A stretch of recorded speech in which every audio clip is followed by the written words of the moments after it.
Bonjour. L'influence de Frédéric Bastiat a commencé à décliner vers la fin du XIXe siècle avec la montée en puissance du socialisme et en particulier du marxisme au sein des universités et dans les instituts de recherche financés sur fonds publics. Avec le XXe siècle, la connaissance et la popularité de Frédéric Bastiat ont disparu. On ne parle plus de lui dans les manuels d'économie. Il faudra attendre la fin de la Deuxième Guerre mondiale pour voir un intérêt nouveau renaître pour ces idées de liberté si manifestement oubliées avec Franklin Roosevelt et les régimes totalitaires en Europe.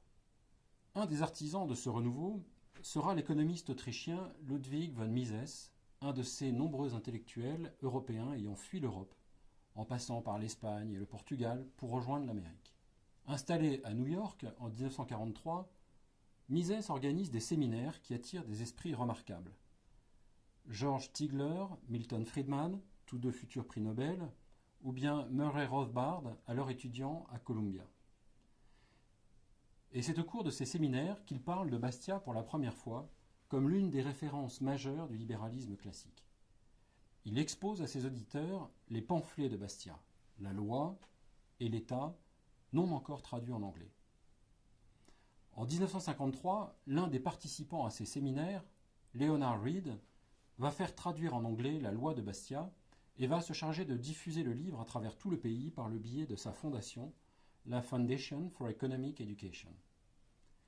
Mais celui qui va également populariser les thèses de Frédéric Bastiat est un chroniqueur économique du New York Times, Henry Hazlitt, dans un petit livre nommé L'économie en une seule leçon, publié en 1946. S'inspirant explicitement des idées de Bastiat, il entend démontrer que le problème des solutions économiques étatistes est de ne pas se préoccuper de leurs conséquences à long terme. Hazlitt commence son livre en racontant l'histoire de la fenêtre cassée de Bastiat. Il résume l'histoire en une simple et unique leçon. Je le cite. L'art de l'économie consiste à comprendre non seulement l'immédiat, mais aussi les effets à long terme de tout acte ou de toute politique. Il consiste à tracer les conséquences de cette politique non seulement pour un groupe, mais pour tous les groupes. Fin de citation. Hazlitt applique ensuite cette leçon à une grande variété de problèmes économiques. Le contrôle des loyers, les lois sur le salaire minimum, les avantages présumés de la guerre, les travaux publics et le déficit budgétaire, l'inflation monétaire, les droits de douane et enfin l'épargne. Bastiat était l'un des économistes favoris de Ronald Reagan, et ce déjà bien avant qu'il soit élu président. On le sait peu, mais pendant 8 ans, Reagan a travaillé pour la compagnie General Electric en tant qu'animateur de son émission de télévision sur CBS et en tant que chargé de la formation du personnel de l'entreprise. Son programme de formation était construit autour de textes d'initiation à l'économie de marché. Et les œuvres choisies étaient celles de 2 Autrichiens, Hayek et Mises, et de 2 Anglais, Cobden et Bright, et d'un Français, Frédéric Bastiat. La leçon que Reagan enseignait à ses employés à la suite de Bastiat est qu'il n'est pas de plus grand mythe que celui de la relance de la croissance et de l'emploi par les dépenses publiques. C'est notamment John Maynard Keynes qui suggérait que les dépenses publiques augmentaient la production en raison d'un multiplicateur. Par exemple, si le gouvernement construit un pont, les travailleurs de ce pont pourront acheter du pain, puis le boulanger pourra acheter des chaussures, etc. Si l'industrie privée est en repli, on peut y remédier par les grands travaux. S'il y a du chômage, l'État peut créer des emplois publics. Mais comme l'a bien montré Frédéric Bastiat, l'intervention de l'État a des effets pervers que l'on ne voit pas. Seul le bon économiste est capable de les prévoir. Prenons un exemple.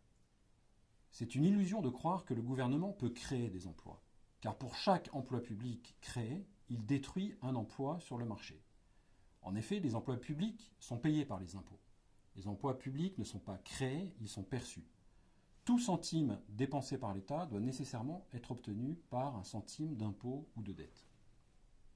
Si nous envisageons les choses sous cet angle, expliquait Reagan aux employés de General Electric, les soi-disant miracles des dépenses de l'État nous apparaissent sous un tout autre jour. Car les impôts découragent la production et les richesses créées par les dépenses publiques ne peuvent compenser pleinement celles qu'auront empêché de naître les impôts prélevés pour payer ces dépenses. En substance, Reagan a retenu de Bastiat quelques éléments clés d'une vision libérale de la société et de l'homme. Le primat de la société civile sur l'État, la valeur du choix et de la responsabilité individuelle, l'importance de l'entrepreneur dans la création de richesses, l'importance d'un cadre légal, souple et minimal qui permette la confiance et le respect des contrats, la loi fondamentale qui veut que la richesse soit créée avant d'être répartie, la volonté, enfin, de donner à chacun sa chance sur des marchés concurrentiels. C'est la fin de ce cours, merci de l'avoir suivi, et que la force de Frédéric Bastiat soit avec vous.